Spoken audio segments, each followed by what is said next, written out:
ఇంటి గుమ్మం ఎదురుగా మునగచెట్టు ఉంటే దోషమా? ఎందుకు ఉండకూడదంటారు? దీని గురించి మనం ఈ వీడియోలో తెలుసుకుందాం. కృష్ణం వందే జగద్గురుం. జై శ్రీకృష్ణ. ఈ వీడియో చూసే ముందు ఒక లైక్ కొట్టి జై శ్రీకృష్ణ కామెంట్ చేయండి. సాధారణంగా మన ఊర్లో ఇంటి గుమ్మం ఎదురుగా మునగచెట్టు ఎదురుగా ఉండకూడదు అంటుంటారు. నిద్ర లేవగానే ముగన చెట్టును చూడకూడదంటారు. వివరాల్లోకెళ్తే ఇంటి గుమ్మం ఎదురుగా మునగచెట్టు ఉండొచ్చా లేదా అనే విషయంలో వాస్తుశాస్త్రం, పర్యావరణ ప్రయోజనాలు, సాధారణ ఆచరణల ఆధారంగా భిన్న అభిప్రాయాలున్నాయి.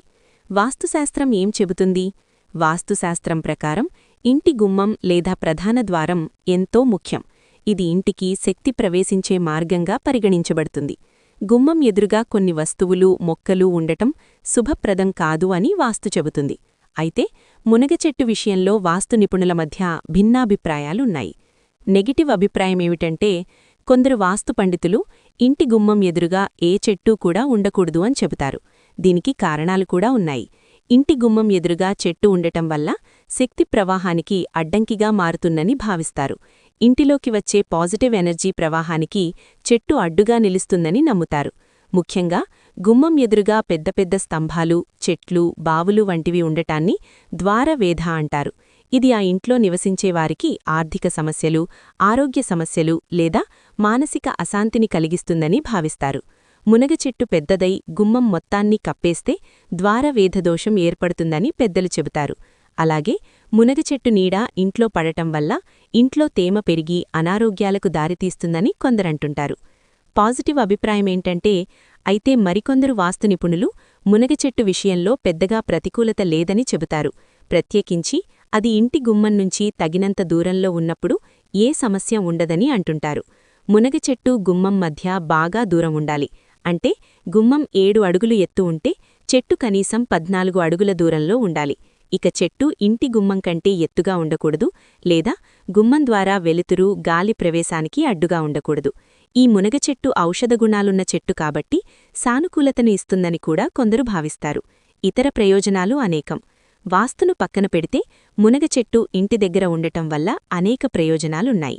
ఈ మునగచెట్టులో ఔషధగుణాలున్నాయి. మునగాకులు, కాయలు, పువ్వులు అన్నీ పోషకాలతో నిండినవిగా చెబుతారు. ఇవి ఆరోగ్యానికి చాలా మంచివి.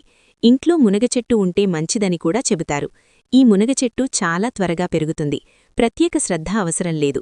ఇది ఇంట్లో పచ్చదనాన్ని, స్వచ్ఛమైన గాలిని అందిస్తుంది. ఇంట్లో ఉండేటప్పుడు తాజా మునగాకు, కాయలు లభించడం కూడా ఓ విధంగా సౌకర్యంగా ఉంటుంది. ఈ చెట్టు ఇంట్లో ఉండొచ్చా, ఉండకూడదా అనే ప్రశ్నకు స్పష్టమైన అవును లేదా కాదు అని చెప్పడం కష్టం. ఇది అనేక అంశాలపై ఆధారపడి ఉంటుంది. మీరు వాస్తును బలంగా విశ్వసిస్తే గుమ్మం ఎదురుగా చెట్లు ఉండటం ద్వారవేధ కిందకు వస్తుందని గుర్తుంచుకోండి. చెట్టు ఇంటి గుమ్మం నుంచి తగినంత దూరంలో ఉండి ఇంటికి వెలుతురు, గాలి ప్రవాహాన్ని అడ్డుకోకపోతే వాస్తుదోషం పెద్దగా ఉండదు. ఒకవేళ చెట్టు చాలా పెద్దదై గుమ్మంపై నీడను పడేసినా లేదా రాకపోకలకు అడ్డుగా ఉన్నా అప్పుడది ప్రతికూలతకు దారితీయవచ్చు. మీకు మునగచెట్టును పెంచడం ద్వారా వచ్చే ఆరోగ్య, పర్యావరణ ప్రయోజనాలు ముఖ్యమని భావిస్తే వాస్తు నియమాలను కొద్దిగా సడలించుకోవచ్చు.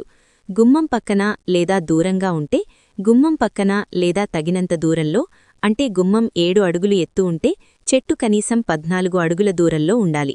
అలా గుమ్మం ఎదురుగా కాకుండా ఇంటికి ఇతర వైపులా, ముఖ్యంగా పెరట్లో మునగచెట్టును పెంచడం శ్రేయస్కరం. అప్పుడు వాస్తుదోషాల భయం లేకుండా దాని ప్రయోజనాలు పూర్తిగా పొందవచ్చు. తుది నిర్ణయం తీసుకునే ముందు మీ వ్యక్తిగత విశ్వాసాలు, ఇంటి నిర్మాణం, మునగచెట్టు స్థానాన్ని బట్టి ఆలోచించడం మంచిది. చూశారు కదా ఈ వీడియోని? ఈ వీడియో గనక మీకు నచ్చినట్లయితే లైక్ చేయండి, షేర్ చేయండి, సబ్స్క్రైబ్ చేసుకోండి. Thank you for watching. Survey జనా సుఖినో భవంతు.